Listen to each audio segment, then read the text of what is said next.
वज़ीर-ए-आज़म नरेंद्र मोदी आज video conference के जरिए Lal Bahadur Shastri national academy of administration Mussoorie के 96वें कॉमन बेसिक कोर्स के इख्तितामी प्रोग्राम से करेंगे खिताब। वज़ीर-ए-आज़म नए स्पोर्ट्स कॉम्प्लेक्स और हिप्पी वैली कॉम्प्लेक्स को भी कौम के नाम करेंगे वक्फ।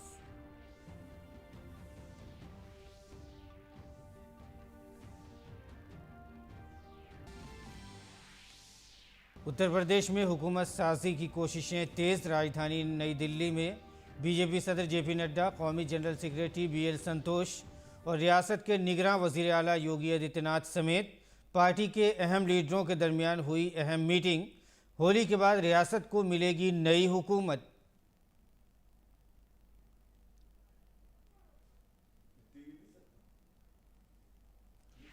कोविड के खिलाफ कौमी वैक्सीनेशन 12 मुहिम कामयाबी के साथ जारी। साल की उम्र के अफराद को 14 से 1060 लाख पहले दिन लगाई गई। साल से ज़्यादा उम्र के 60 वैक्सीन से बचाने के लिए कोविड-19 के अफराद को कोविड के लिए दी गई एहतियाती खुराक। आलमी अदालत इंसाफ ने रूस को यूक्रेन के खिलाफ फौजी कार्रवाई फौजी तौर पर रोकने का दिया हुक्म। कहा, रूस अपनी हिमायत याफ्ता दिगर अफवाज के फौजी ऑपरेशन रोकने को भी बनाए यकीनी।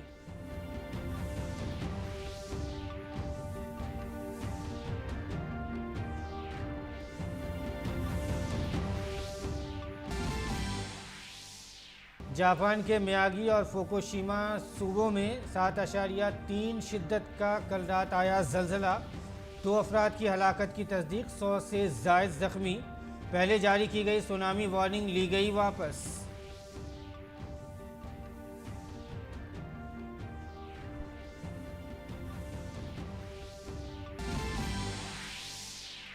और होली का त्यौहार शुरू, आज होगा होली का दहन। कल मुल्क भर में खेला जाएगा रंग।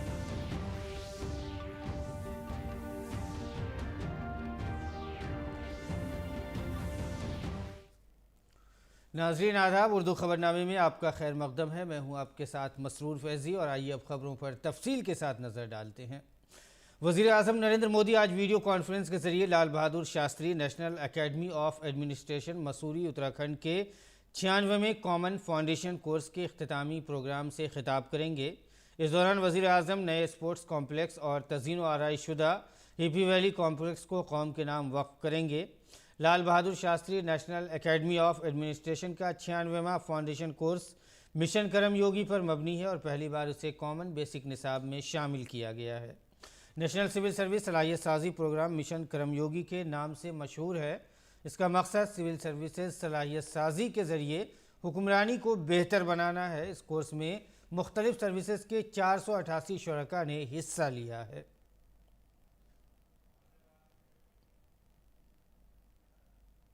बीजेपी ने उत्तर प्रदेश में हुकूमत साजी का अमल तेज़ कर दिया है। इसी सिलसिले में बुध को नई दिल्ली में बीजेपी के सदर जेपी नड्डा, कौमी जनरल सेक्रेटरी बीएल संतोष और यूपी बीजेपी के इंतखाबी इंचार्ज धर्मेंद्र प्रधान के साथ यूपी बीजेपी के कोर ग्रुप के लीडरों की मीटिंग हुई।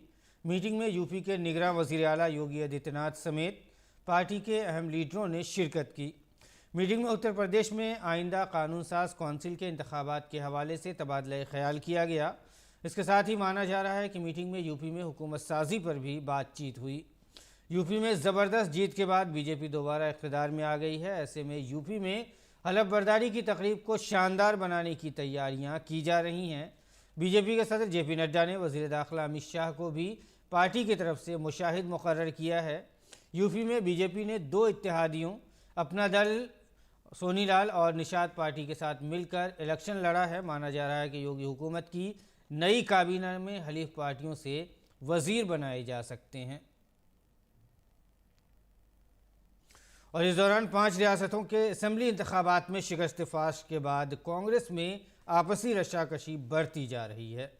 कांग्रेस वर्किंग कमेटी यानी CWC में गौर व फिक्र के बाद सोनिया गांधी ने 5 रियासतों के कांग्रेस सरबराहों से इस्तीफ़ा मांग लिया है। कुछ लीडरों पर इंतखाबात के वक्त टिकट बेचने का भी इल्ज़ाम लगाया गया है। वहीं बीजेपी ने भी कांग्रेस पर हमला किया है और दूसरी तरफ G23 के गैर मुतमईन लीडरों ने भी कांग्रेस पर हमला किया है। गांधी खानदान इन लीडरों के निशाने पर है। तफसील देखिए इस रिपोर्ट में। 5 रियासतों के असेंबली इंतखाबात में जबरदस्त शिकस्त के बाद कांग्रेस में गौर-ओ-खौज और इस्तीफा देने का दौर जारी है। CWC की मीटिंग में जहां हार से मुताल्लिक मामलों पर बातचीत हुई, तो इसके बाद इंतखाब वाली रियासतों के कांग्रेस सदूरों से इस्तीफा देने के लिए कहा गया। पार्टी की कारगुजार सदर सोनिया गांधी ने रियासती कांग्रेस कमेटी के सदूरों से इस्तीफा मांगा। आला कमान के हुक्म के बाद रियासती सदूरों ने इस्तीफा देना शुरू कर दिया। सबसे पहले उत्तराखंड रियासती कांग्रेस कमेटी के सदर गणेश गोदियाल और उत्तर प्रदेश कांग्रेस कमेटी के सदर अजय कुमार लल्लू ने अपना इस्तीफा देने का ऐलान किया कि अभी हमारे राष्ट्रीय अध्यक्ष जी का निर्देश आया है तो निश्चित तौर से उसको पालन करेंगे। मीटिंग अच्छी रही, आने वाले समयों की तैयारी की चर्चा और जो पिछले समयों में हम लोगों की कमियां रही उसको दुरुस्त करने का सलाह सबने दिया है। बुध की सुबह पंजाब कांग्रेस सदर नवजोत सिंह सिद्धू ने भी अपना ओहदा छोड़ दिया। कांग्रेस की कारगुजार सदर सोनिया गांधी के नाम लिखे गए एक लाइन के इस्तीफेनामे में सिद्धू ने कहा कि वो अपना ओहदा छोड़ रहे हैं। कांग्रेस का कहना है कि वर्किंग कमेटी में फैसला किया गया था कि पार्टी को मजबूत बनाने के लिए कांग्रेस की सदर कोई भी कदम उठा सकती हैं। कांग्रेस लीडर मल्लिकार्जुन खड़गे ने कहा कि 5 रियासती सदूर को हटाया गया है। दूसरी रियासतों में भी जो काम नहीं कर रहे हैं उनके ऊपर भी ऐसी ही कार्रवाई की जाएगी। पार्टी में जो कमजोरियां हैं उसको निकालने के लिए वो एक्शन लिए हैं, इसीलिए वो सभी 5 जो अध्यक्ष थे उनको हटाया गया है। ये अच्छी बात है, आई वेलकम दिस। और कोई दूसरे राज्य में भी जो काम नहीं कर रहे, सिर्फ पार्टी के नाम से वहाँ पर बैठे हैं, तो उनके ऊपर भी ऐसा ही एक्शन लेंगे। कांग्रेस में इस्तीफों की झड़ी के दरमियान बीजेपी ने कांग्रेस पर जबरदस्त निशाना लगाते हुए कहा है कि कुंबे को बचाने के लिए रियासती सदूरों से इस्तीफे लिए जा रहे हैं। पार्टी का कहना है कि कांग्रेस जो खुद अपना सदर नहीं बना सकी, अपने रियासती सदूरों से इस्तीफा मांग रही है। देखो, ये मैसेज को ठीक करने के बजाय मैसेंजर को ठोक रहे हैं। अब जब आप मैसेज को ठीक करने के बजाय मैसेंजर को ठोकेंगे तो इसी को कहते हैं परिवार की पार्टी का प्रोटोकॉल। आपका जो निगेटिव मैसेज है, नकारात्मकता से भरपूर मैसेज है, उसको ठीक करने के बजाय आप मैसेंजर को ठोकेंगे तो कुछ फायदा नहीं होगा। बीजेपी के इस हमले की वजह 5 रियासतों में हाल में हुए असेंबली इंतखाबात में कांग्रेस को मिली जबरदस्त शिकस्त है। कांग्रेस में जारी चपकलिश के दरमियान कल पार्टी के गैर मुतमईन G23 ग्रुप के लीडर साबिक मरकजी वजीर कपिल सिब्बल की रिहाइशगाह पर मीटिंग करने वाले थे। इस ग्रुप के अहम मेंबर सिब्बल ने एक इंटरव्यू में कहा है कि गांधी कुंबे को कांग्रेस की क़यादत छोड़ देनी चाहिए और किसी दीगर लीडर को ये जिम्मेदारी सौंपनी चाहिए। कांग्रेस लीडर पर सवाल उठाने वाले सिब्बल पर राजस्थान के वजीर आला अशोक गहलोत ने जबरदस्त हमला किया है। गहलोत ने कहा कि कपिल सिब्बल को कांग्रेस की ABCD ही नहीं मालूम है और ये कि गांधी कुंबा ही कांग्रेस को मुत्तहिद रख सकता है।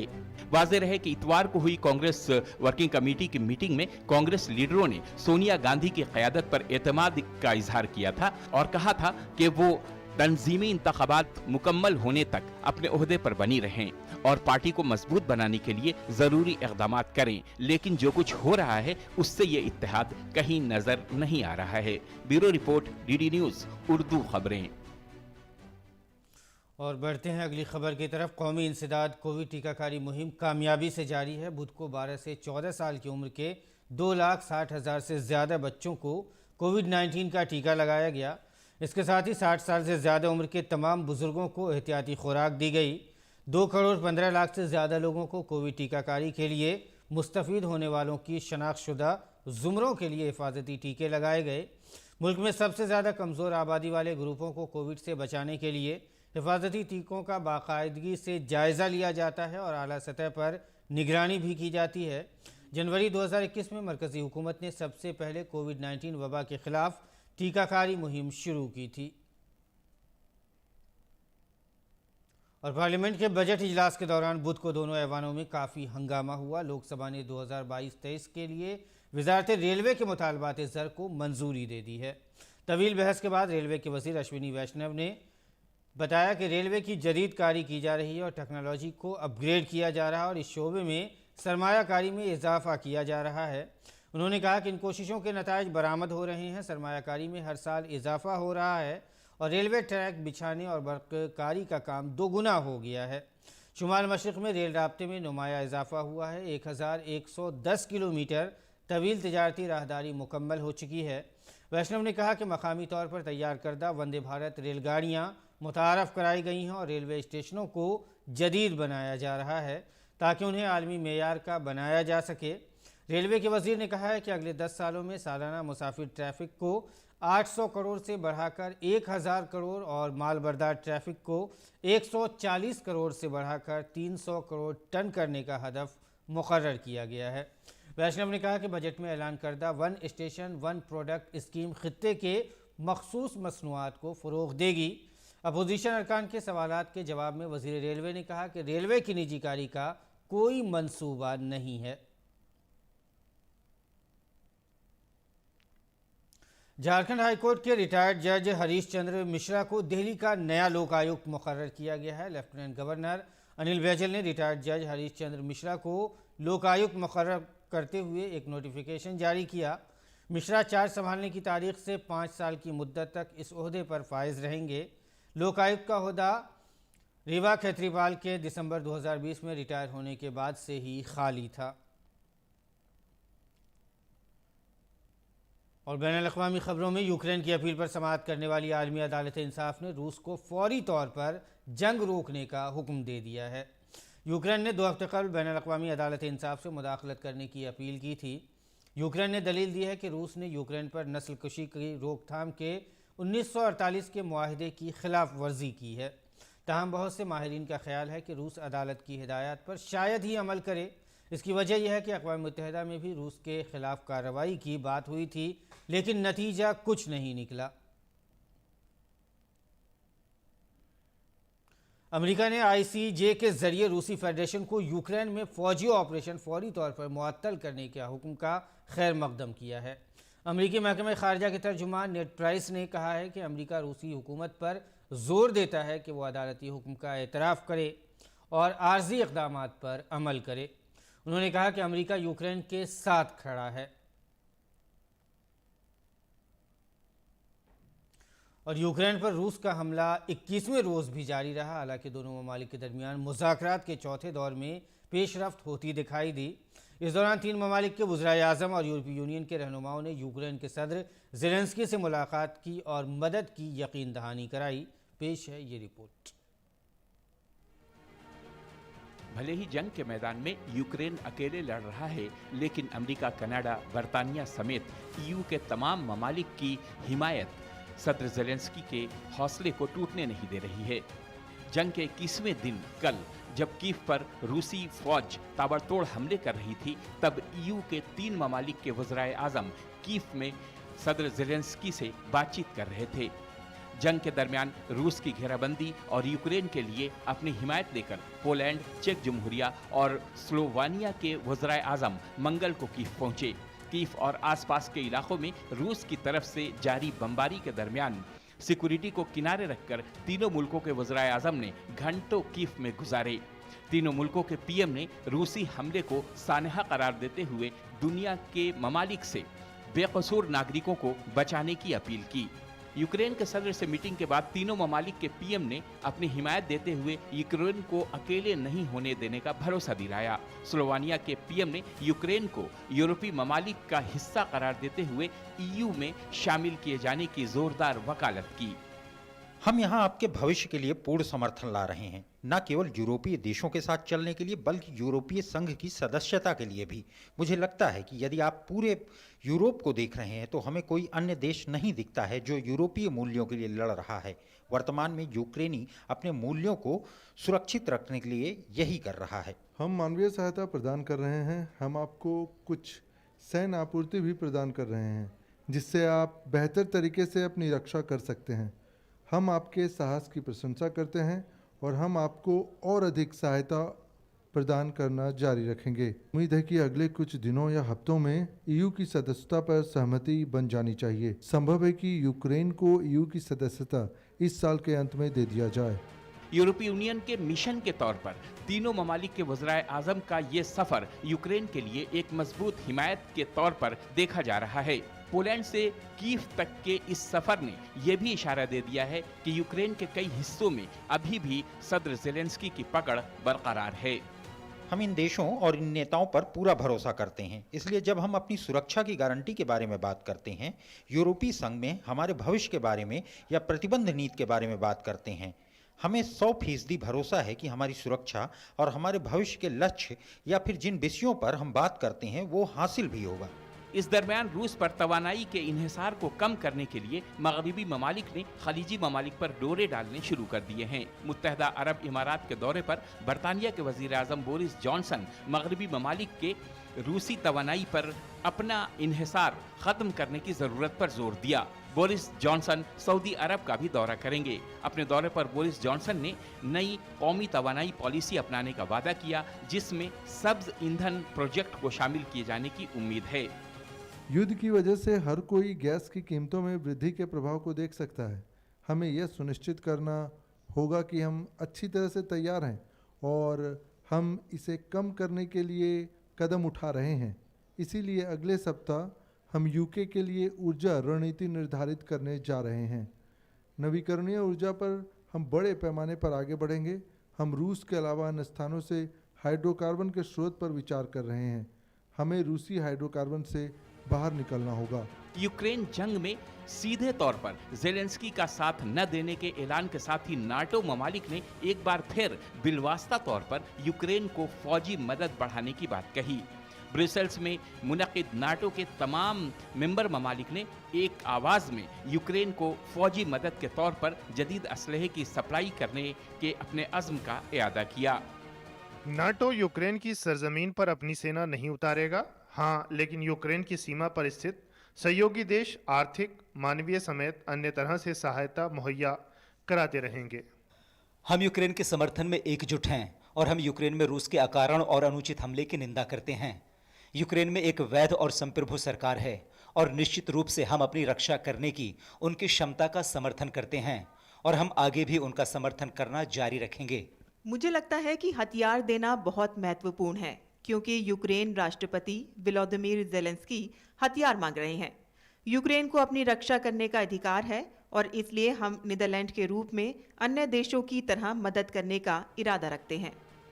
सिफारतकारों और फौजी तजियाकारों के मुताबिक 24 फरवरी को जंग शुरू होने के बाद से नाटो के साथी ममालिक ने यूक्रेन को 20,000 से ज्यादा टैंक शिकन असलहे और दीगर असलहे भेजे हैं। Bureau report, DD news Urdu खबरें। और बढ़ते हैं अगली खबर की तरफ। चीन में कोरोना के 2BA वेरिएंट के मामले तेज़ी से बढ़ रहे हैं। इन्फेक्शन के बढ़ते हुए मामलों को रोकने के लिए कई शहरों में लॉकडाउन नाफिज कर दिया गया है। गुज़िश्ता 24 घंटों में यहाँ कोरोना वायरस के 2000 से ज़्यादा नए मामले दर्ज हुए हैं, जिनमें ज़्यादातर लोग ओमिक्रॉन वेरिएंट के नए सब वेरिएंट स्टेल्थ में मुब्तला पाए गए हैं। दुनिया में कोविड की चौथी लहर के पेश नज़र आलमी अदारे सेहत ने भी खबरदार किया है। जापान के मियागी और फुकुशिमा में गुज़िश्ता रात ज़लज़ले के झटके महसूस किए गए। रेख्टर पैमाने पर इसकी शिद्दत 7.3 मापी गई। अब तक 2 लोगों के मरने और 100 से ज़्यादा लोगों के ज़ख्मी होने की खबर है। वहीं लाखों घरों में बिजली की सप्लाई बंद हो गई है। ज़लज़ला फुकुशिमा इलाके के साहिल पर 60 किलोमीटर की गहराई में मरकूज़ था। इससे पहले इसी साल 22 जनवरी को जापान के जुनूब मगरबी और मगरबी इलाके में ज़लज़ला आया था।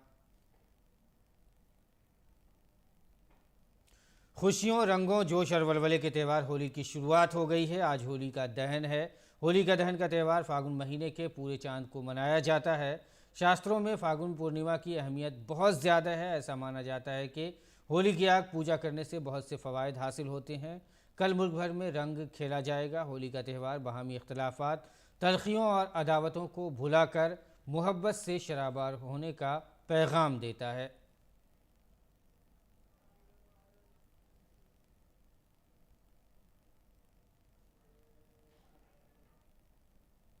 और नाज़रीन, पेश है दिल्ली से शाये उर्दू के अखबारात का मुख्तसर सा जायज़ा।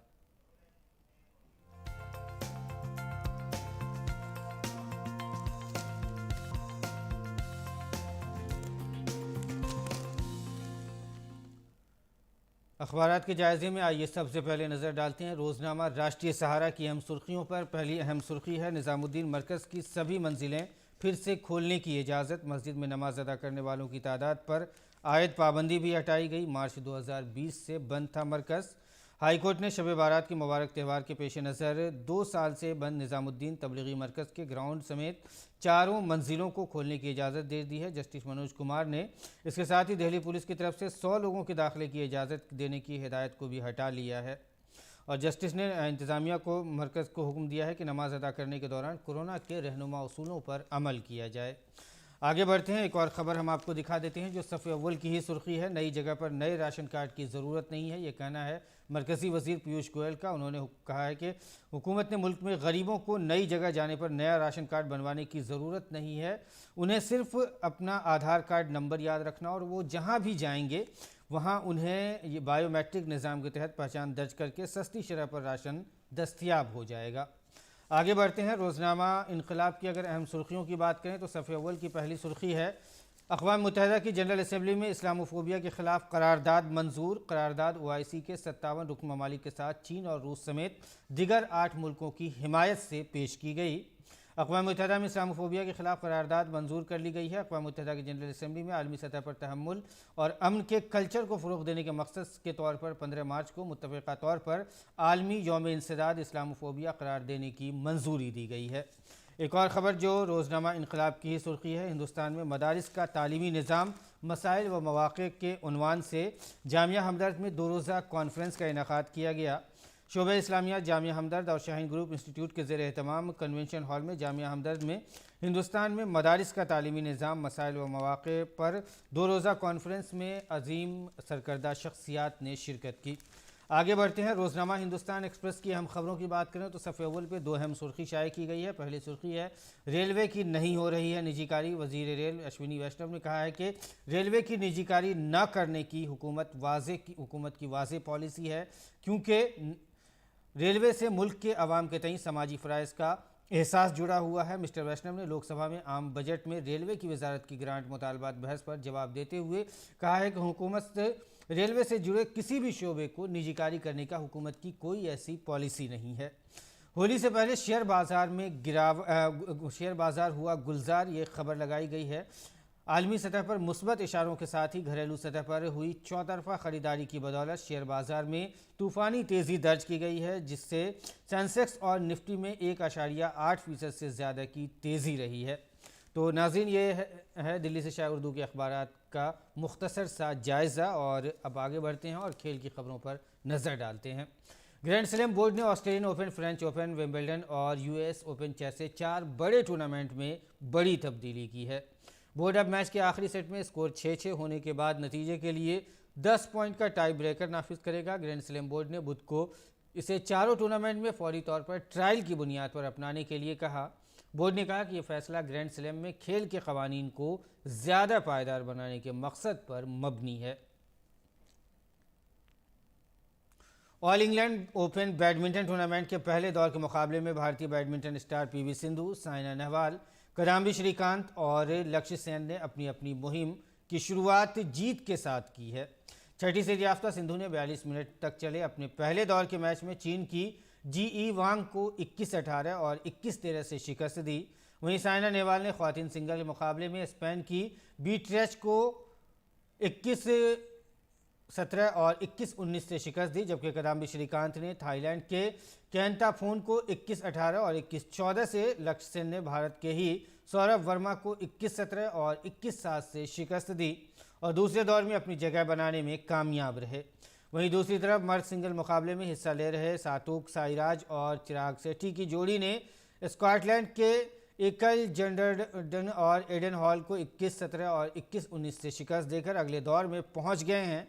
वहीं पहले दिन के मर्द के सिंगल मुकाबले में भारत के साई परनीत को हार का सामना करना पड़ा, जबकि MR अर्जुन और ध्रुव कपिला को दूसरी सीढ़ी याफ्ता इंडोनेशियाई जोड़ी मोहम्मद हसन और एंडुरो सितायून के हाथों शिकस्त मिली है। और नाज़रीन, आइए अब जान लेते हैं मुल्क के मौसम का क्या है मिजाज।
और इसके साथ ही नाज़रीन उर्दू खबरनामा इख्तिताम को पहुँचता है। फ़िलहाल इजाज़त दीजिए, आदाब।